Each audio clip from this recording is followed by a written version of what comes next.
Peristiwa ini terjadi pada suatu malam dalam tahun 1951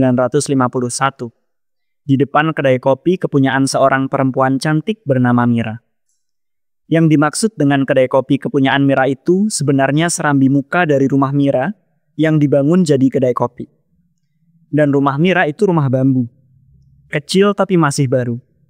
Letaknya menghadap ke jalan, didirikan di atas bekas runtuhan rumah batu yang hancur oleh peperangan.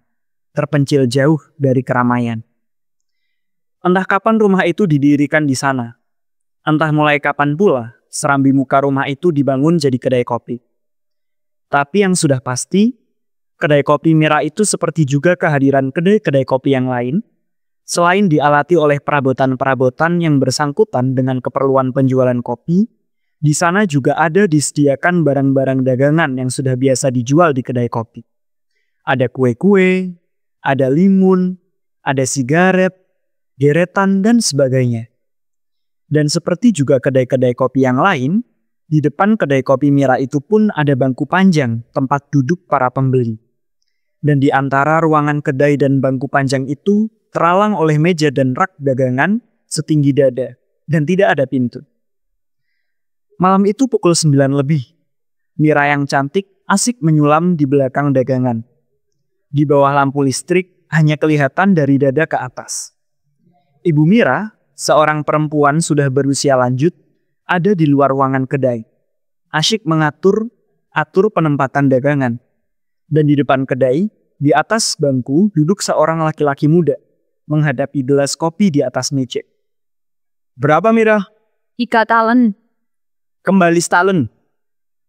Mira tak mengasih uang pengembalian. Setelah menerima uang dari laki-laki muda itu, ia terdiam saja. Kembalianku mana? Wah. Loh, setalen ya setalen. Tapi engkau terlalu lama duduk di sini. Terlalu lama melihat wajahku. Melihat wajahmu mesti bayar. Mengapa tidak? Memangnya istrimu di rumah cantik seperti aku. Ya, apa boleh buat? Dengan tidak berkata lagi, laki-laki muda terus berjalan meninggalkan kedai. Pergi ke arah kanan. Laki-laki berapa? Salah saja dihitung. Maklum, sekarang sudah bulan tua, Mira. Sudah 3 malam berturut-turut kita kekurangan pembeli. Rupanya, orang sudah pada kehabisan duit. Sepi saja. Kulihat hanya ada seorang laki-laki yang berjalan menuju ke sini. Mira, orang itu kiranya Den Awal. Katakan saja. Saya pergi di toko. Laki-laki yang bernama Awal itu berumur antara 27 dan 30 tahun. Badannya kurus, rambutnya gondrong tidak dipelihara. Dan ia datang ke depan kedai dengan langkah lesu terhuyung-huyung. Berat bunyi suaranya sewaktu bicara. Mira ada bu? Ke toko, Den. Entah akan membeli apa. Sudah lama? Lama juga. Awal yang berbadan kurus itu lesu duduk di atas bangku. Duduk membelakangi dagangan. Kapan anak ibu itu berhenti mempertahankan? Mempertahankan? Mau disebut apa lagi? Kalau selama saya sakit, meskipun berkali-kali saya mengirim surat ke sini, minta supaya Mira Sudi menengok saya ke rumah. Tapi dia tak pernah datang. Dia banyak urusan, Den. Banyak urusan? Ya. Sekarang saya memaksakan diri datang di sini. Dia tidak ada. Ibu Mira tidak menjawab lagi. Diam-diam ia memasuki pintu di samping rumah sebelah kiri. Tak lama kemudian, keluar dari pintu yang tadi dimasuki Mira, ada di dalam ruangan kedai. Kopi susu, Den. Biar bu, tak usah. Sejurus selamanya Ibu Mira terdiam membelakangi Awal. Akhirnya diam-diam ia menghampiri radio yang ditaruh tidak jauh dari pintu ke dalam rumah. Dan terus diam-diam menyetel radio itu. Sebentar kemudian, radio pun berbunyi. Memecah kesunyian, mendengungkan suara perempuan nyaring lantang. Dari itu adalah supaya menjadi kewajiban kita kaum wanita. Supaya di zaman sekarang ini, Setelah kita banyak kehilangan sebagai akibat peperangan, kita kaum wanita mesti lebih giat berjuang berdampingan dengan kaum laki-laki guna membangun masyarakat damai di tanah air kita, Indonesia. Yang indah dan molek ini, marilah kita menyingsingkan lengah baju kita. Tutup radio. Mengapa, Den? Omongan kosong semuanya juga. Omongan batut. Berjuang berdampingan, tanah air yang indah dan molek. Enak saja bicara. Dia sendiri tak tahu apa yang dikatakan. Asal berbunyi. Betul, Den tidak akan minum. Saya mau bicara dengan Mira, Bu. Tapi barangkali akan lama juga dia pergi. Tidak dapatkah ibu menolong menyampaikan pesan Aden kepadanya? Saya mau bicara dengannya. Lain dari omongan orang lain yang akan saya katakan kepadanya. Tapi Den, Mira, anak ibu itu manusia biasa saja. Jangan Aden mengharapkan yang bukan-bukan dari dia. Siapa pula yang mengharapkan yang bukan-bukan? Saya tidak mengharapkan yang bukan-bukan dari Mira. Harapan saya dari Mira adalah harapan laki-laki sewajarnya. Ia menginginkan supaya perempuan itu jadi kawan hidup laki-laki. Itulah harapan saya. Dan harapan itu tidak bukan-bukan. Maksud ibu, Den, Mira itu bukan perempuan dari golongan atas. Dia hanya tukang kopi. Apa arti golongan atas? Di zaman edan seperti sekarang ini, sangka ibu, perempuan yang tadi berpidato di radio, itu dari golongan atas. Perempuan bicara asal berbunyi. Orang-orang semacam itulah yang menguasai masyarakat kita. Orang-orang yang maunya mengatasi orang lain dengan bicara. Terus bicara. Tak tahu jiwanya sendiri kering dangkal. Dunianya sempit. Lebih sempit dari kedai ini. Ibu Mira tak berkata lagi. Dua orang laki-laki datang dari kanan. Keduanya berumur lebih dari 30 tahun. Yang seorang berbadan besar tinggi dan memakai baju biru. Atau biasa disebut si baju biru. Dan yang seorang lagi yang badannya agak pendek memakai baju putih. Disebut si baju putih. Mereka datang ke depan kedai dengan langkah ringan. Mana Mira, Bu? Ke toko. Kalau nggak ada Mira kurang senang kita minum di sini. Biar kita tunggu sampai dia datang. Si baju biru dan si baju putih lalu duduk tidak jauh dari awal. Duduk menghadapi dagangan.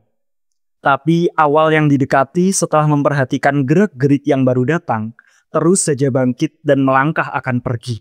Kemana, Den? Duduk-duduk dulu.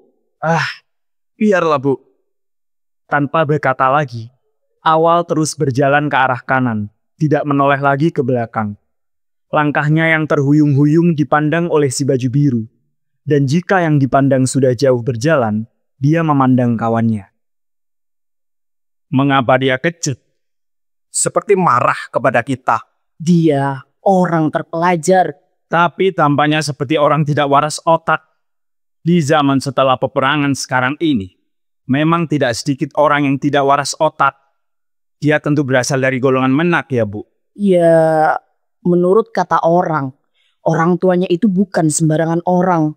Tapi sekarang dia hidup sendirian. Dan tidak lagi terhormat seperti orang tuanya. Itulah celakanya orang dari golongan menak. Hidup di zaman sekarang. Zaman sudah berubah, tapi dia masih mau hidup seperti di zaman sebelum perang. Dikala golongannya masih dihormat-hormat. Akibatnya seperti orang tidak waras otak. Sudah. Tiba-tiba Mira yang tadi masuk ke dalam rumah tampil dari pintu. Sudah. Jangan bicarakan dia. Tak semua komentar tidak benar. Loh, engkau ada Mira. Hampir saja aku percaya bahwa kau pergi ke toko. Tahu kau sekarang bahwa Mira pergi ke toko bukan untuk kita. Tapi hanya untuk pemuda yang tidak waras otaknya itu. Kasihan, sungguh kasihan dengan pemuda yang sial itu. Aku bilang, jangan bicarakan dia. Katakanlah Mira, bahwa bagimu kami lebih berarti daripada pemuda itu. Apa yang lebih berarti? Kalian datang ke sini untuk membeli dagangan yang kujual. Dan itu mesti kuladeni. Tapi pemuda itu... Pemuda itu bagaimana, Mira? Itu urusan aku dan dia. Kalian jangan ikut campur. Kalau mau minum, cepat katakan.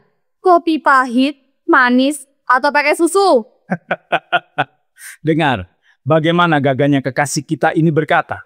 Dan inilah yang menyenangkan kita duduk di sini, bukan? Sampai larut malam. Senang kita nongkrong di sini. Lekas katakan. Kopi pahit, manis, atau pakai susu? Dia menyerang terus. Tapi kita jangan kalah. Kita minta kopi susu. Biar tarifnya dinaikkan. Kita tak akan mundur. Dua-duanya kopi susu. Tentu saja 2, Bu. Masakan beda. Mengapa radionya tidak disetel, Mira? Biar kita lebih senang duduk di sini. Bah, hanya pidato omong kosong melulu. Biar setel saja. Tak usah dengar radio. Lihat Mira saja, sudah puas. Pada saat Ibu Mira menyodorkan gelas kopi susu ke depan si baju biru dan kawannya, lewat ke depan kedai dari kanan, seorang laki-laki dan seorang perempuan berpakaian bagus-bagus. Si perempuan berjalan di muka dan si laki-laki berjalan di belakangnya. Tapi di depan kedai yang si laki-laki melambatkan langkah, memandang kepada Mira yang duduk di belakang dagangan. Dan ia memandang terlalu lama. Demikian lama, sehingga si perempuan yang diiringinya menarik tangannya. Ayo, Si laki-laki yang diperintah menurut dan mempercepat langkah. Tapi si perempuan terus melihat Mira, dan setelah lama melihat terus meludah. apa arti ludah itu? Takut suami direbut? Memangnya. Ngecut.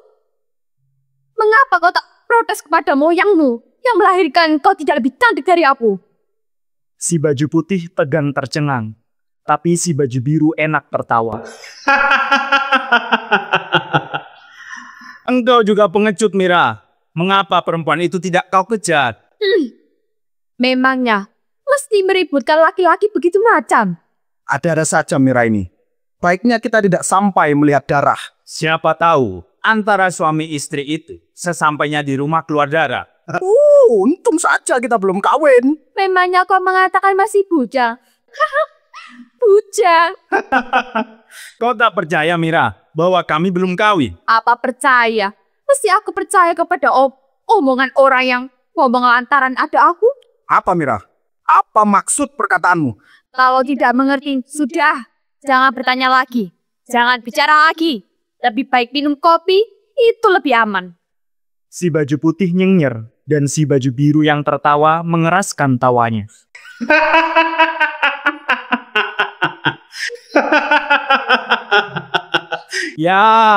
Ya, terkadang kita mesti mengaku bahwa sebagai tukang kopi, Mira terlalu pintar.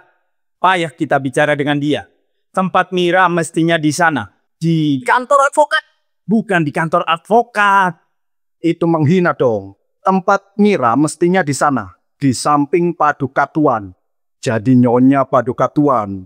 Kan zaman sekarang ini banyak Paduka Tuan yang di zaman peperangan pada sembunyi takut mati. Tiba-tiba sekarang muncul dengan kedudukannya yang hebat-hebat. Saking hebatnya merasa perlu mempunyai bini 2 atau 3. Kau menghina aku? Siapa bilang menghina? Nyonya Paduka Tua. Sekalipun jadi yang nomor 2 atau nomor 3. Sudah pasti tiap hari naik mobil, turun mobil, diam di gedung besar, sebentar-bentar pergi ke restoran. Dan seminggu sekali ongkang-ongkang di luar kota. Pendeknya hidup mewah. Tidak seperti kita yang di zaman pertempuran, ikut memanggul senjata dan sering-sering hampir mati oleh peluru musuh. Sekarang tinggal digubuk di gang becek. Dunia ini memang tidak beres. Kita yang pernah capek, orang lain yang merasakan kesenangannya. Dari itu, aku lebih senang jadi tukang kopi. Sebab dari belakang dagangan ini, aku dapat melihat orang-orang yang tidak beres rohaninya seperti kalian. Kami tidak beres. Lantas, kalau rohanimu beres, buat apa kau meluapkan rasa dongkolmu terhadap keadaan sekarang di hadapanku? Kau di sini kedai kopi. Orang di sini boleh menggerutu dan mengomel suka hatinya. Tapi dagangannya kau hadapi bukan saksi yang akan betah dan segala omong kosongmu. Dagangan itu kusediakan untuk dibeli. Tertawa lagi si baju biru, dan si baju putih pun ikut tertawa.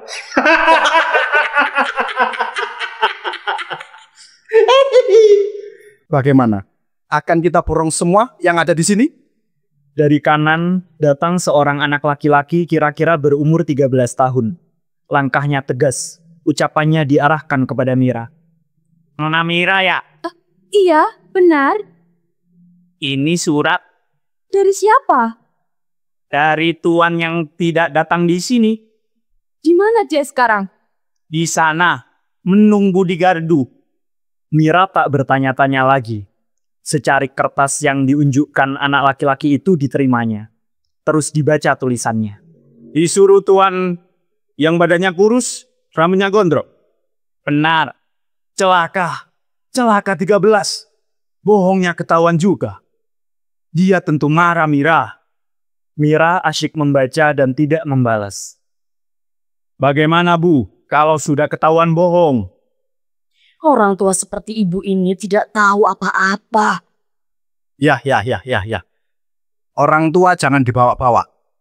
Seperti juga si baju biru, si baju putih terus memperhatikan Mira membaca surat. Katakan saja kepadanya bahwa saya tidak dapat meninggalkan kewajiban saya di sini. Lebih baik dia saja yang datang sini. Baik. Katakan, saya menunggunya, ya? Ya. Anak laki-laki itu terus berjalan ke kanan. Langkahnya tegas seperti ketika ia datang ke depan kedai. Setelah anak laki-laki jauh berjalan, si baju biru menegur Mira. Apa isi suratnya, Mira? Itu urusanku. Si baju biru yang sudah sering tertawa, sekali lagi tertawa. Kemudian dia mendekati si baju putih dan terus berbisik di telinga kawannya. Habis siapa? Itu urusanku. Baik si baju biru maupun si baju putih tertawa lagi. Terkekeh mereka tertawa. Tiba-tiba si baju putih menunjuk ke arah jauh sebelah kiri. Lihat, Mira, itu apa? Mira yang duduk di belakang dagangan melengong melihat ke arah yang ditunjuk si baju putih. Lalai ia akan surat di tangan, tak tahu bahwa surat akan direbut si baju putih. Dan secepat si baju putih merebut surat dari tangan Mira, secepat itu pula ia melemparkan surat kepada kawannya. Kurang ajar. Berani kau menyotok mata? Dengan gemas, Mira memandang si baju putih. Dan lebih gemas lagi, ia memandang si baju biru. Si baju biru yang tertawa-tawa gembira membaca isinya. Mira, meskipun kau barusan mendustai aku, tapi jiwamu dan duniamu bagiku tetap merupakan soal. Oh, jiwamu, duniamu, betul-betul orang ini sudah tidak waras otaknya.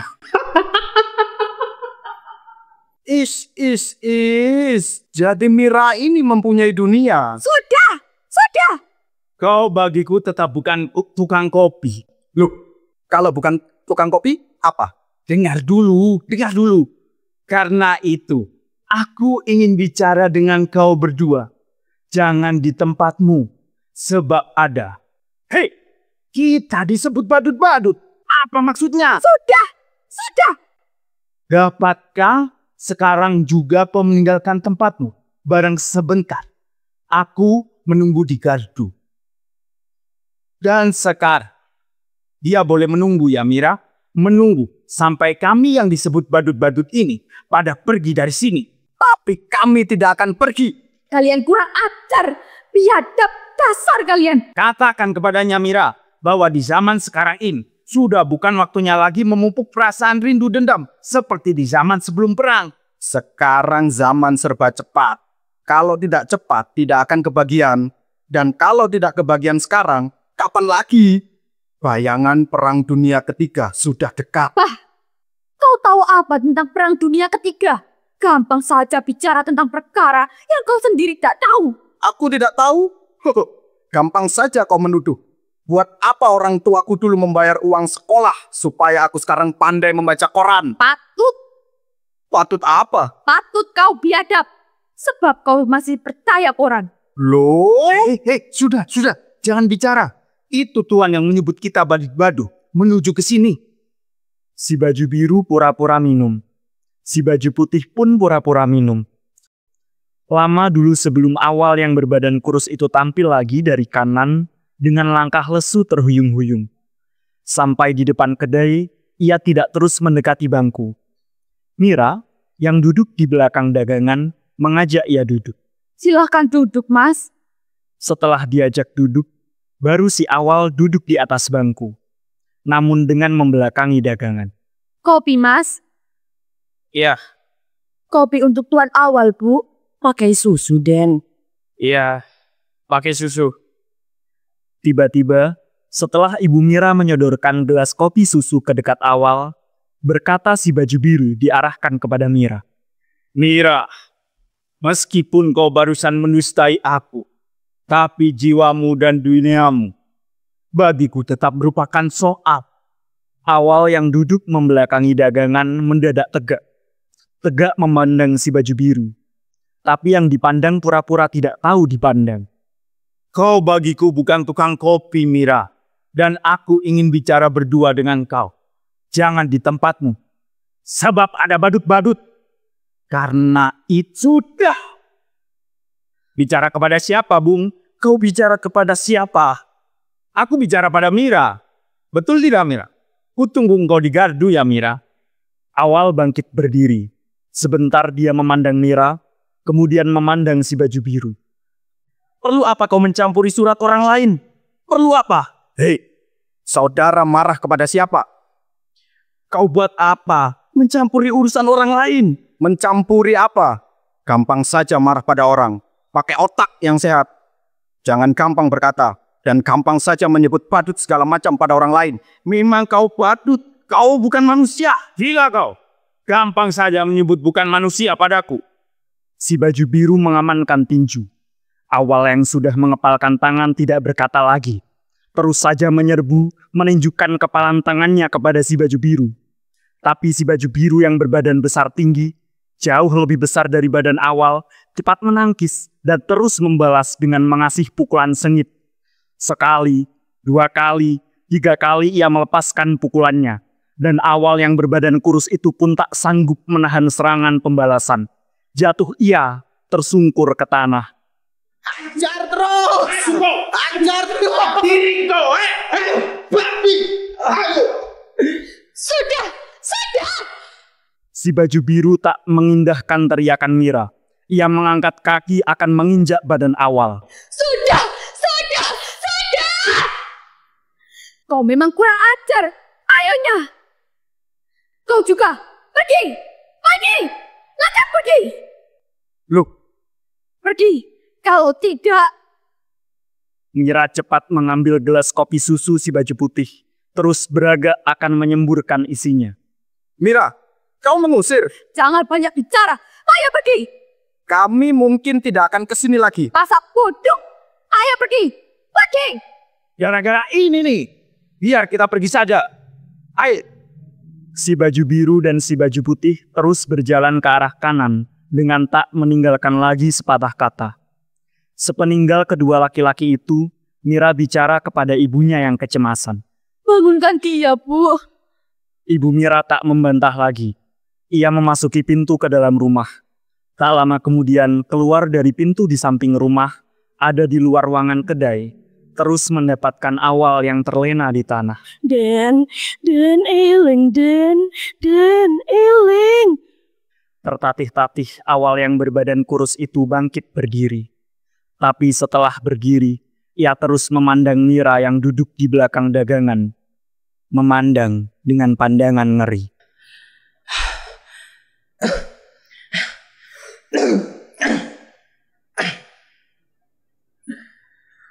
Sampai hati kau membiarkan aku dihina orang di hadapanmu. Lantaran Mira yang duduk di belakang dagangan tidak menjawab, berkata lagi ia dengan suara mengeras. Kau kejam. Tak sedikit juga kau merasakan perasaanku. Tak sedikit juga. Sudah cukup tadi kau mempermainkan aku dengan mendustai. Sekarang kau senang? Iya. Melihat aku dihina orang setelah kepercayaanku, kau rusakkan. Di depan orang lain. Mira yang duduk di belakang dagangan tetap tidak menjawab. Dan lantaran Mira tidak menjawab, Awal menghampiri dia. Mira, kau senang melihat aku dipukuli orang. Melihat aku dihina sambil tetap duduk di tempatmu. Lantaran Mira tidak menjawab lagi, Awal kian dekat menghampiri dia. Mira, untuk itukah kau menyuruh aku datang ke sini? Untuk merusak kepercayaanku? Karena Mira tidak pula bersuara, Awal berteriak. Mira! Mira! Duduk, Mas. Jangan bicara. Tidak. Aku ingin mendengar jawabanmu. Untuk apa kau mempermainkan aku? Mendustai aku? Membikin aku dihina orang? Untuk apa? Lantaran Mira yang duduk di belakang dagangan terdiam lagi dan tidak mendengarkan suara, Awal terus saja menjangkau leher Mira dari depan dagangan. Kau rupanya senang ya? Melihat aku mati untukmu. Den eling. Kau senang? Awal tak mau melepaskan pegangan. Kau senang membuat aku jadi korban kecantikanmu. Den. Perlahan-lahan, Awal melepaskan cekikan. Tangannya gemetar. Kemudian lesu ia menjatuhkan badan di atas bangku. Ya, di dalam aku gelisah. Kau tetap tenang. Pada saat Ibu Mira masuk lagi ke dalam ruangan kedai, datanglah tergopoh-gopoh dua orang pemuda. Kedua-duanya berumur di bawah 20 tahun. Tergopoh-gopoh pula pemuda itu, yang berjalan di muka melahirkan pertanyaan. Ada apa? Mengapa? Di sini tidak ada apa-apa. Loh. Tadi ada yang minta tolong. Tidak ada apa-apa. Kalau mau minum, silakan duduk. Kedua pemuda itu saling pandang. Minum kita? Oh, baiklah, lain kali saja. Kedua pemuda itu lalu mengayun kaki ke arah kiri. Tapi baru 3 langkah, pemuda satu yang berjalan di muka tadi berhenti berjalan dan menoleh lagi ke belakang. Mengapa pula tidak? Silakan masuk. Lain kali saja. Kami datang lagi di sini. Pemuda dua terus mengajak kawannya berjalan meninggalkan kedai. Setelah pemuda-pemuda itu tidak ada, Awal yang duduk membelakangi dagangan mulai bicara. Mira, kau memaafkan aku. Jangan bicara, Mas. Itu kopi susu dingin. Kau larang aku bicara. Tapi orang lain kau beri hati supaya bicara. Mereka pembeli dagangan, Mas. Dan antara kita, tak ada yang mesti dibicarakan. Tak ada yang mesti dibicarakan.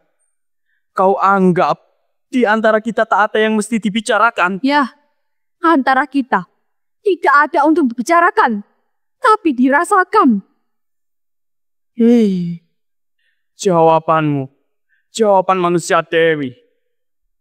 Tapi sampai mana kau merasakanku? Aku gelisah. Kau tak mau tahu. Aku sakit. Kau tak acuh. Aku dihina. Kau diam melihat. Tidak. Kau tidak merasakan perasaanku. Kau menutup hatimu. Mas, pintu hati hanya dapat dibuka oleh hati. Terbuka untuk mempermainkan hatiku. Itu menurut rasamu.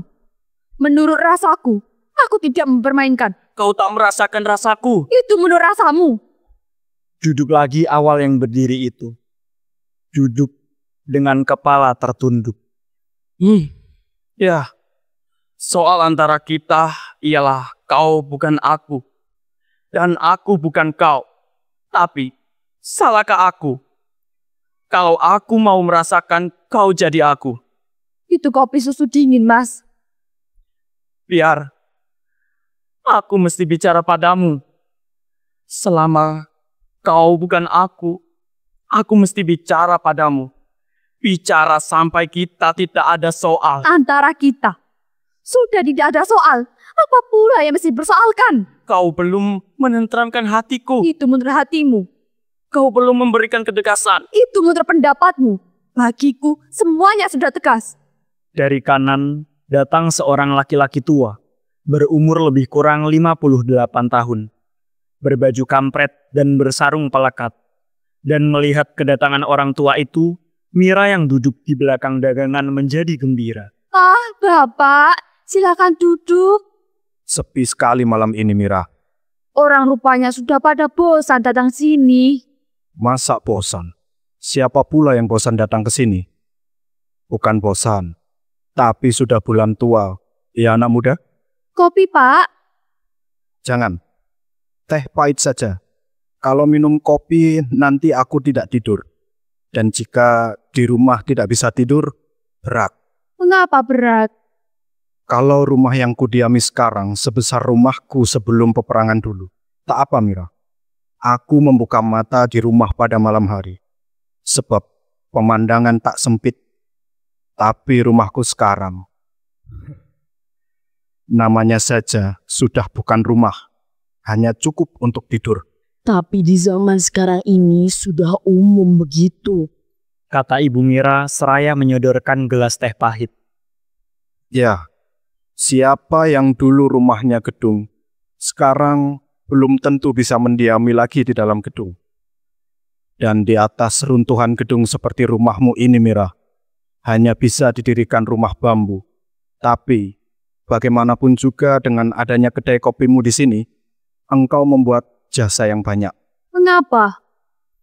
Orang-orang yang merasa tak betah diam di rumah itu, di malam hari terpaksa keluar rumah. Dan di sini bisa duduk-duduk sambil bicara melupakan keruwetan. Betul tidak, anak muda? Tidak. Tidak betul. Loh, apanya yang tidak betul? Bapak seperti orang banyak. Datang di sini untuk melupakan keruwetan. Ya, begitulah.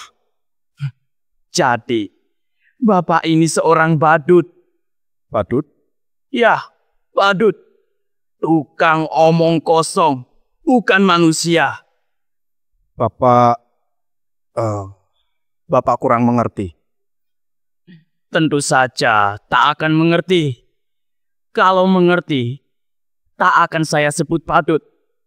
Tapi, orang semacam Bapak ini, di zaman sekarang ini banyak. Kalau mereka bicara, asal saja berbunyi. Di sini, di kedai kopi, bicara mereka asal saja menimbulkan rasa suka sebentar. Bagi dirinya sendiri, dan bagi mereka yang dibawa bicara. Tapi, orang yang bukan badut, tentu akan menganggap Mira bukan sebagai pengusir keruwetan. Jadi bagaimana mestinya kita menganggap Mira? Itu terserah. Laki-laki tua diam sebentar. Bapak ini sudah tua, anak muda. Sudah banyak mengalami pertukaran zaman. Dan menurut pengalaman Bapak, bagaimanapun juga keadaan zaman. Tapi akhir-akhirnya dalam hal menempatkan perempuan bagi laki-laki, tak ada yang lebih sempurna seperti di zaman kebesaran Nabi Muhammad. Zaman kebesaran Nabi Muhammad. Enak saja bicara. Seperti pernah hidup di zamannya. Justru, perkataan semacam itulah yang mesti diberantas. Perkataan asal dikatakan. Pak, dengan omongan Bapak itu, kian jelas bahwa Bapak ini seorang badut. Berarti, tak ada gunanya saya bicara kepada Anda, Pak. Kata awal seraya berdiri dan langsung melangkah berjalan ke arah kiri. Sejurus lamanya laki-laki tua terdiam saja. Terdiam keheranan. Siapa sih pemuda itu, Mira? Nampaknya dia pintar, tapi... Ya, hanya saya yang tahu siapa dia. Dan kau permainkan dia? Siapa bilang? Sebenarnya aku tadi mendengar percakapan kamu berdua. Dan aku bertanya-tanya, apakah kamu sedang berkasih-kasihan atau sedang bercakar-cakaran? Tapi yang sudah pasti, pemuda itu nampaknya sudah kehilangan pegangan. Memang, dia sudah lama merindukan manusia. Merindukan manusia? Apa maksudmu? Di zaman sekarang ini, mana ada manusia Maksud saya, manusia yang bisa dipercaya. Memang Mira, sebagai orang tua yang hidup di zaman setelah peperangan sekarang ini pun aku sering bertanya-tanya.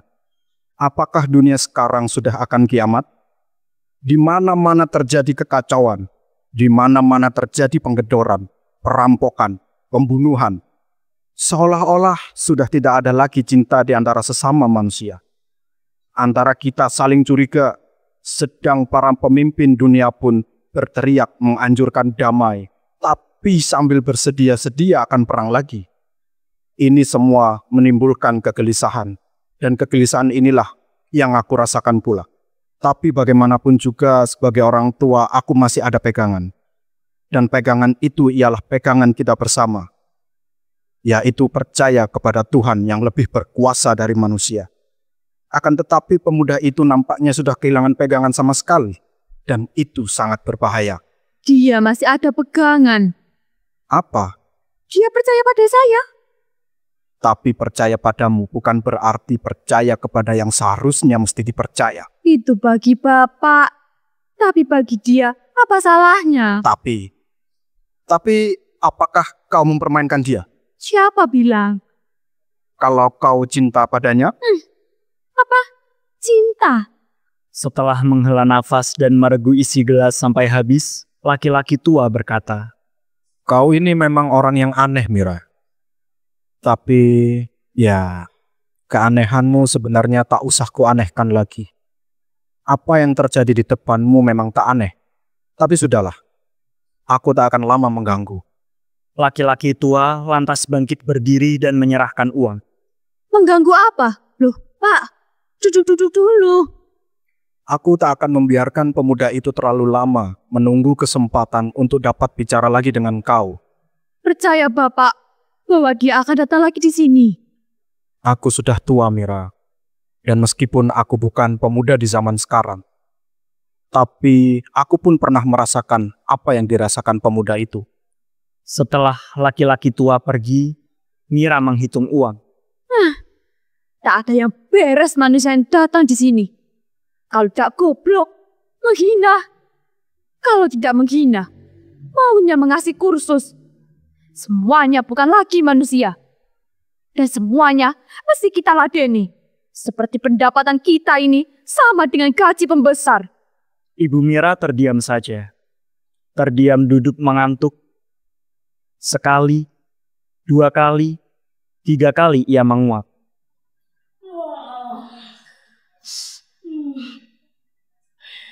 Tadi siang aku tidak tidur, Mira. Akibatnya sekarang ngantuk. Kalau sudah mau tidur, tidurlah. Toh sekarang sudah malam, tak akan ada yang datang lagi. Tidak berkata lagi Ibu Mira, diam-diam memasuki pintu ke dalam rumah. Dan terus tak muncul lagi. Lonceng di kejauhan terdengar berbunyi 10 kali. Dan sebentar setelah itu, terdengar suara lonceng yang penghabisan. Datang dari kiri, awal dengan langkahnya yang terhuyung-huyung seperti tadi. Dan seperti tadi saja, sesampai di depan kedai lama dulu baru ia duduk di atas bangku. Duduk membelakangi dagangan. Ganti kopi susunya, Mas. Biar, tak usah. Minumlah, supaya badan Mas segar. Kau merisahkan badanku, tapi rohaniku tak kau risahkan. Sebab badan lebih nyata. Tapi, hanya badut-badut yang matanya terbatas kepada jasmani. Maksud Mas, jasmani tak penting. Datangku ke sini untuk mempersoalkan jiwa kita, Mira. Itulah soal kita. Tapi saya sudah bilang, antara kita sudah tidak ada soal. Kau belum tahu keinginanku. Saya tidak tahu. Kalau sudah tahu, tentu kau sekarang mau meninggalkan kedai ini. Itu tak perlu. Lagi pula, saya tak dapat meninggalkan kewajiban. Sebentar awal tegak memandang Mira. Menghela nafas sekali, kemudian menundukkan lagi kepala. Lama dulu sebelum ia memperdengarkan lagi suara. Mira, kau tahu bahwa selain dari kau, orang banyak itu bagiku tak ada artinya. Saya tukang kopi, Mas. Tapi kau dan jiwamu lain dari yang lain. Kau berisi dan bukan tidak bisa mengisi kekosongan orang lain. Sudah, Mas. Ini kedai kopi. Dan orang-orang akan menuju ke sini. Yang datang itu 2 orang laki-laki. Keduanya sebaya dengan Awal. Datang dari sebelah kanan, laki-laki yang berjalan di muka bercelana pendek dan menjinjing kodak. Si juru potret. Dan yang seorang lagi, seorang wartawan. Memakai kacamata, tangannya memegang map tempat surat-surat. Masih jauh mereka dari kedai. Mira, yang duduk di belakang dagangan, sudah menyambut mereka. Selamat malam, juru potret. Selamat malam, Mira. Bagaimana? Sudah selesai dengan potretku? Oh, ini ada saya bawa. Tapi saya perkenalkan dulu kawan saya ini. Dia wartawan. Juru potret menunjuk kepada kawannya. Si wartawan itu manggut pada Mira. Silakan duduk. Terima kasih. Si wartawan terus duduk di samping kawannya. Kemudian, ia mengeluarkan potret dari kantung bajunya dan menyerahkan potret itu pada Mira. Bagaimana? Puas kau dengan hasilnya? Ya, ini untukku. Boleh kau simpan. Aku bikin banyak. Dan satu di antara sudah diminta oleh kawan saya ini. Untuk apa? Dalam minggu ini juga. Mungkin Nona akan melihat potret Nona itu dalam majalah yang saya pimpin. Apa saya sudah seperti itu? Mengapa tidak? Tapi, saya lihat koran-koran dan majalah-majalah di zaman sekarang lebih mementingkan potret-potret orang resmi daripada misalnya potret seorang rakyat biasa yang cacat badannya oleh kecelakaan. Lebih mementingkan potret pembesar-pembesar, opsir-opsir, pemimpin-pemimpin politik yang terinterview. Lebih mementingkan orang omong. Sekali omongan. Mereka asal saja mengisi halaman koran. Si wartawan memandang kepada Awal. Demikian juga si juru potret. Dari itu, majalah yang saya pimpin itu akan memuat potret Nona. Potret rakyat jelata. Tapi apa kepentingan potret saya dimuat? Oh, kau belum sadar rupanya, Mira, bahwa kau itu cantik. Bahwa aku cantik? Aku lebih tahu dari siapapun juga. Dan kau sudah tahu juga, Mira, bahwa jika seseorang di zaman sekarang ini minta sesuatu padamu, itu adalah kepentingan orang itu. Untuk itulah potretmu akan dimuat dalam majalah. Lagi sekali si wartawan menoleh kepada Awal. Maaf saudara, kita belum berkenalan. Dengan mendengar omongan saudara, saya sudah mengenal jiwa saudara. Dan itulah bagi saya sudah cukup. Lebih dari cukup. Daripada mengenal nama atau jabatan. Saudara, saya rasa di zaman sekarang ini, sudah bukan waktunya lagi menempatkan diri sebagai dewa. Sudah bukan waktunya lagi bicara dengan menggunakan kata-kata yang tidak mudah dipahami orang. Siapa pula yang menempatkan diri sebagai dewa? Kalau perkataan saya tidak dimengerti orang, bukan saya yang menempatkan diri sebagai dewa. Tapi orang itu mesti disesalkan jiwanya. Tapi di masyarakat kita sekarang, orang-orang yang kering dan dangkal jiwanya itu banyak sekali. Sebentar, wartawan memandang kepada kawannya. Dan jika si juru potret sudah membalas memandang kepadanya, berkata lagi ia kepada Mira. Bagaimana Nona? Setuju.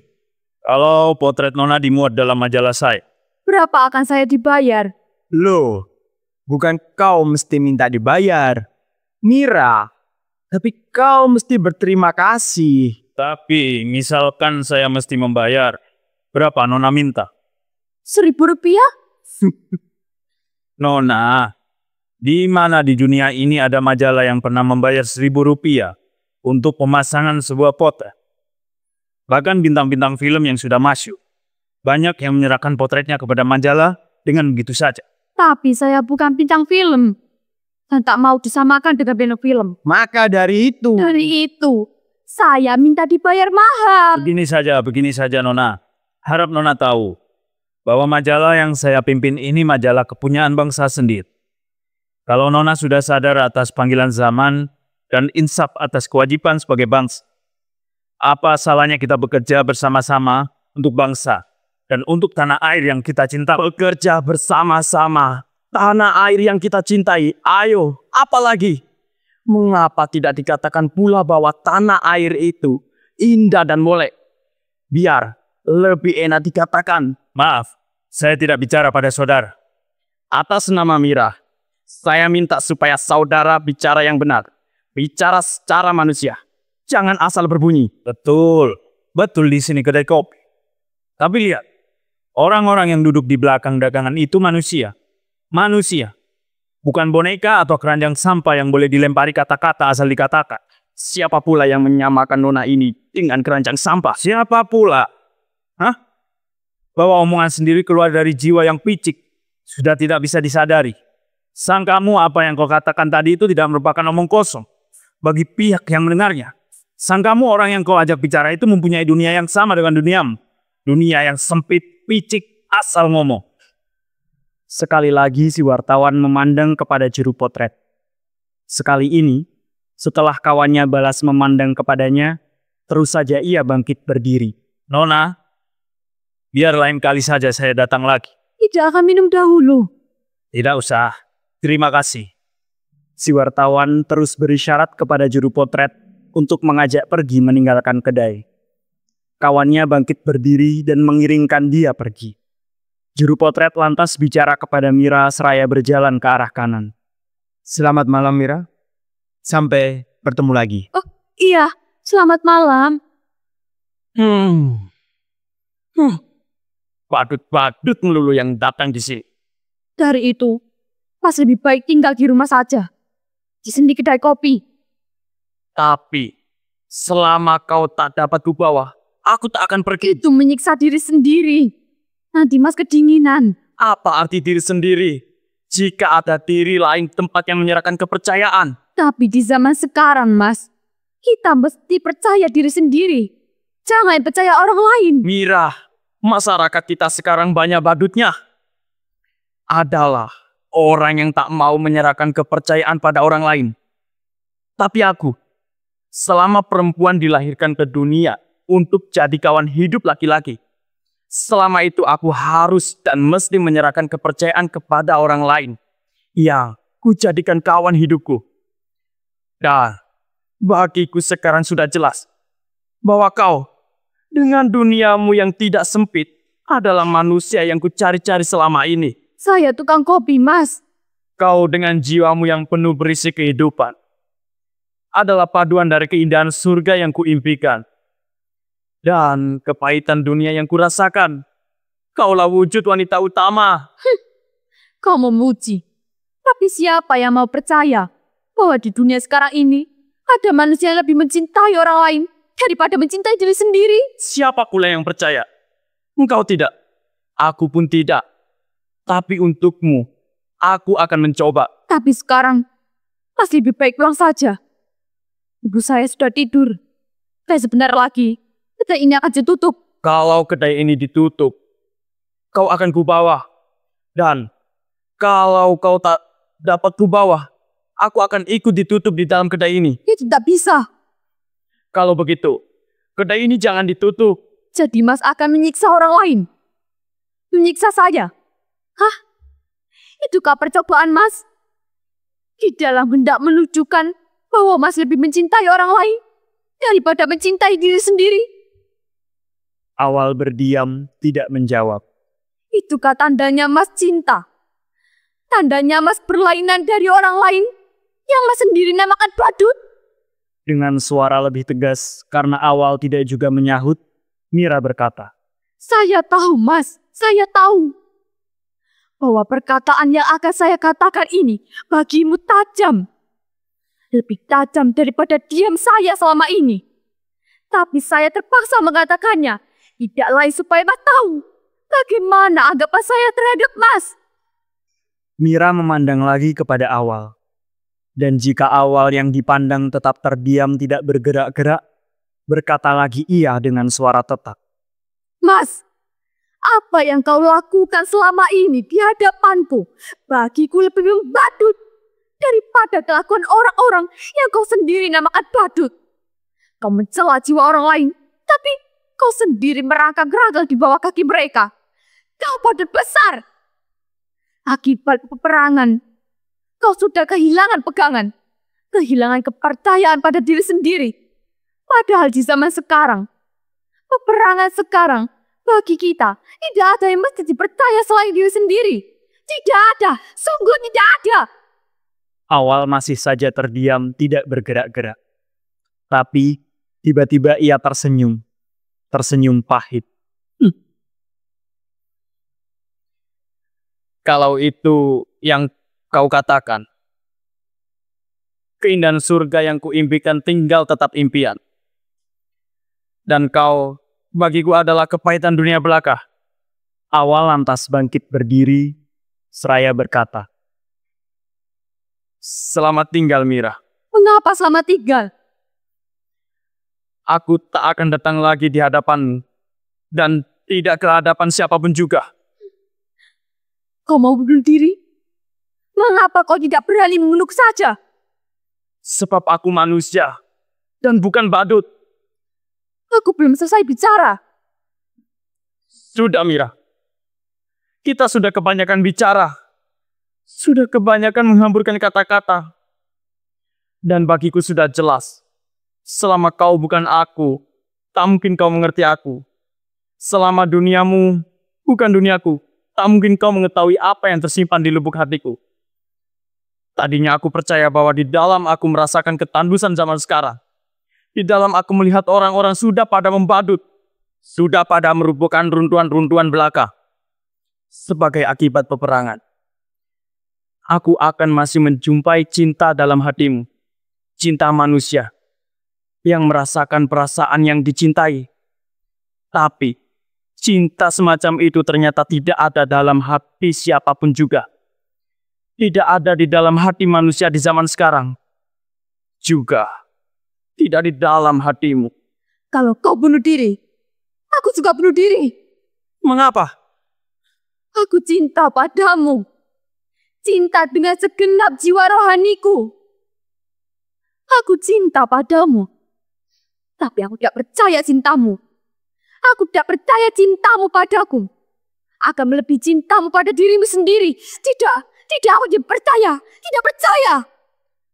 Awal yang akan meninggalkan kedai jadi bimbang. Tapi akhirnya ia menghampiri Mira lagi. Jadi kau masih juga menuduhku badut? Menuduh aku sama dengan orang-orang banyak yang suka ngomong di hadapan. Kalau kau cinta padaku, bunuh aku. Bunuh dengan segenap cintamu. Gila kau. Aku cinta padamu karena ada cita-cita.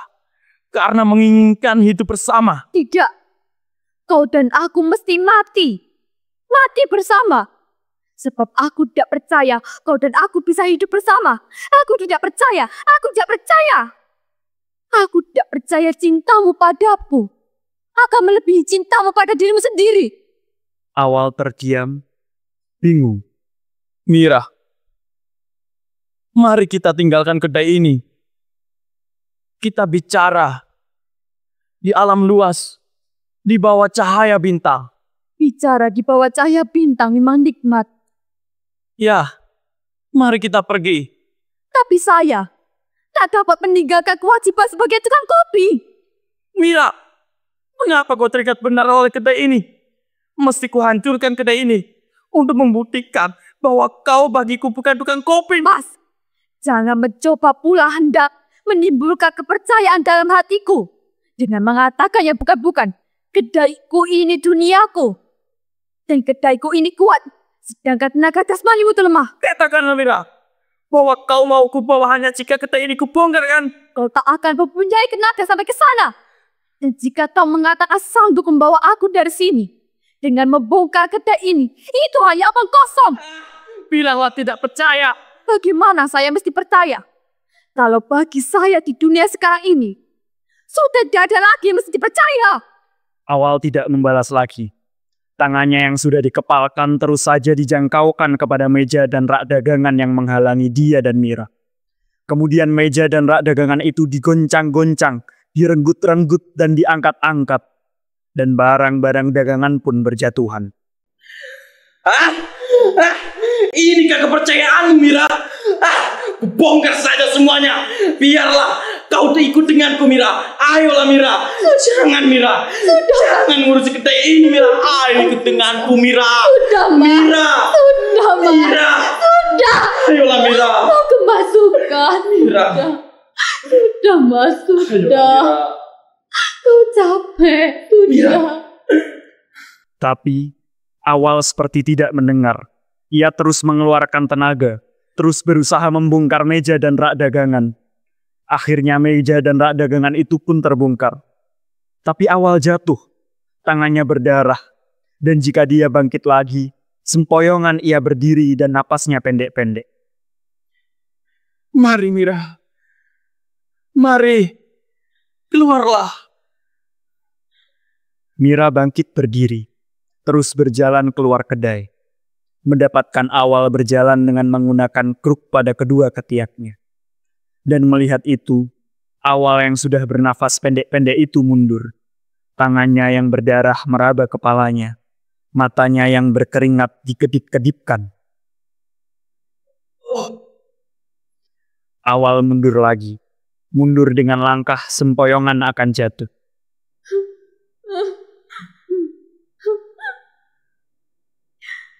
Ya, Mas.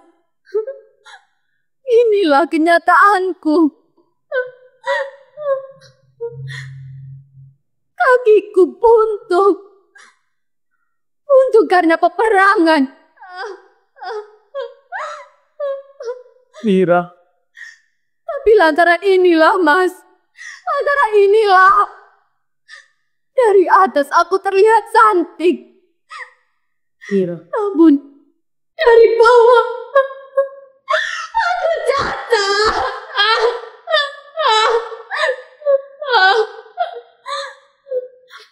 Aku bagimu merupakan paduan dari keindahan surga yang kau impikan dan kepahitan dunia yang kau rasakan. Merupakan wanita utama. Tapi sekarang Awal yang berbadan kurus itu mundur lagi. Dan mundur lagi.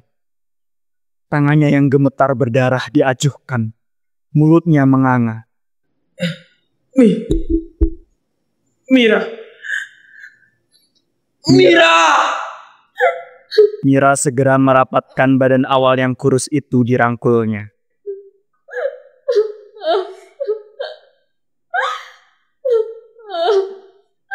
aku tahu, Mas. Aku tahu bahwa kau tak akan dapat mencapai cita-citamu. Tapi kau bagiku, Mas. Kau bagiku adalah satu-satunya manusia yang mesti kumuliakan.